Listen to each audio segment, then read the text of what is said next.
नमस्कार शेतकरी मित्रांनो, आजच्या व्हिडिओमध्ये आपण एक अतिशय महत्त्वाचा दिलासादायक अपडेट जाणून घेणार आहोत। राज्याचे मुख्य सचिव यांच्या अध्यक्षतेखाली खाली झालेल्या उच्चस्तरीय बैठकीत अतिवृष्टी अनुदान आणि रब्बी अनुदान वितरणाला गती देण्यासाठी मोठे निर्णय घेण्यात आले आहेत।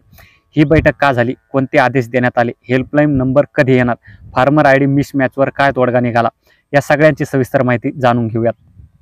मित्रांनो, राज्यामध्ये अतिवृष्टीमुळे हजारो शेतकरी बाधित झाले। यातील अनेकांना अनुदान मिळाले, पण मोठ्या प्रमाणावर रब्बी अनुदान आणि अतिवृष्टी अनुदान प्रलंबित होते। याच कारणांमुळे मुख्य सचिव, सर्व विभागीय आयुक्त, सर्व जिल्हाधिकारी यांची एक तातडीची बैठक घेण्यात आली। या बैठकीचा उद्देश एकच होता, अनुदान वितरण तात्काळ आणि जलद गतीने सुरू करणे। बैठकीमध्ये मुख्य सचिवांची स्पष्ट आदेश दिले की अतिवृष्टी अनुदानाचे वितरण तात्काळ पूर्ण करा, रब्बी अनुदान देखील थांबवू नका, लाभार्थ्यांना लगेच देण्यात यावे, लाभार्थ्यांच्या तक्रारी ताबडतोब नोंदवा आणि तात्काळ निराकरण करा। मित्रांनो, यामुळे जिल्हा प्रशासनावर आता थेट दबाव येणार आहे की त्यांनी वाटपात कोणतीही ढिलाई दाखवू नये। आतापर्यंत आपण पाहिले की धाराशिव जिल्ह्यात एक हेल्पलाईन सुरू करण्यात आला होता, परंतु संपूर्ण राज्यात असा नंबर नव्हता। आता बैठकीत निर्णय झाला, राज्यभरातील शेतकऱ्यांसाठी एक स्टेट लेवल हेल्पलाईन नंबर सुरू करावा। या नंबरवर शेतकरी आपली अनुदान संबंधित तक्रार, नावातील चुका, अर्जाची स्थिती, फार्मर आयडी संबंधित अडचणी नोंदवू शकतील। पूर्वी 2021-22 पर्यंत लाभार्थ्याची अनुदान यादी वेबसाईटवर उपलब्ध होत होती, मात्र गेल्या काही वर्षात हे थांबले होते। आता मुख्य सचिवांचा स्पष्ट आदेश आहे, प्रत्येक जिल्ह्याची अनुदान वितरण यादी त्यांच्या अधिकृत पोर्टलवर अपलोड करा।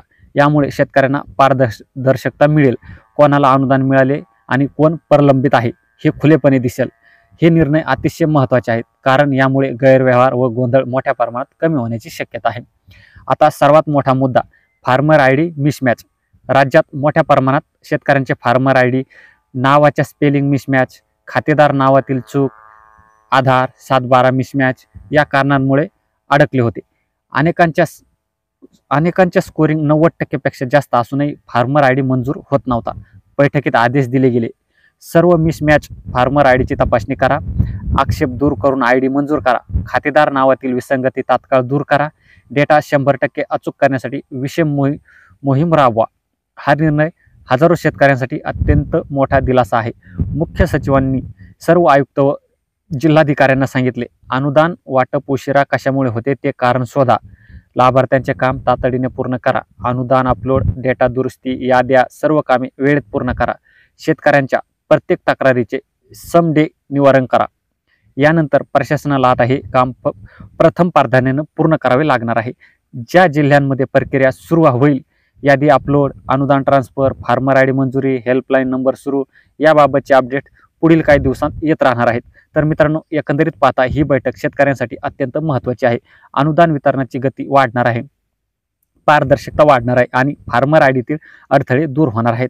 जर तुम्हाला हा व्हिडिओ उपयुक्त वाटला असेल तर लाईक करा, शेतकरी मित्रांना शेअर करा आणि चॅनलला सबस्क्राईब करायला नक्की करा, कारण पुढील अपडेट सर्वात आधी इथेच मिळणार आहे।